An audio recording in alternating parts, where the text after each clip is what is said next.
65 years ago, less than 10 years after the end of the Second World War and the founding of the United Nations, the seeds of a quiet revolution were sown in these Bahama Islands.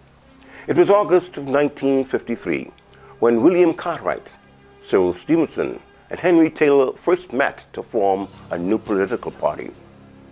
Sir Lyndon Pinling later described the new organization as a party born out of an absolute necessity felt by the masses in the country to bring about a change. The hopes and aspirations of the majority of the Bahamian people were captured in the name of this new political force, the Progressive Liberal Party. Within 6 months, the PLP was up and running around the country. Its ideals, vision, and values held high in the preamble of its constitution. Quote, "The Progressive Liberal Party adopts this platform in the conviction that the destiny of the Bahamian people is to build a country in which every citizen can obtain a higher standard of living, with the promise of greater social and political freedom. We chart our course under the leadership of the Progressive Liberal Party, in the abiding belief that it is dedicated to the service of all Bahamians, and not to a privileged few.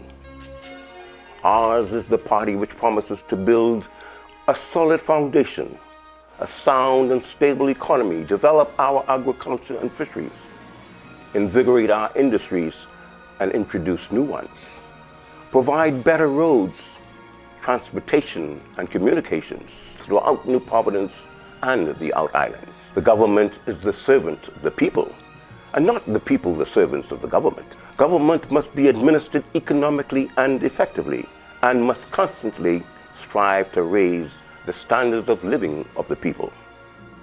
This is our platform. These are our principles.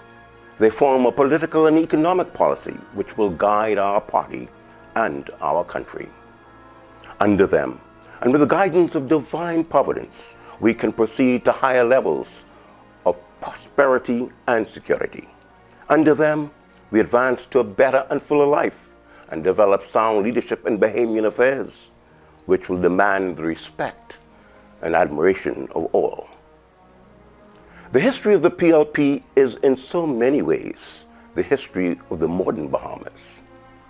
This evening, therefore, as we celebrate the 65th birthday of the Progressive Liberal Party, we will cast a brief look back at some of the highlights of these years. We will remind ourselves how our party has helped to build and shape our country, and to recommit ourselves to the vision and values of our founders.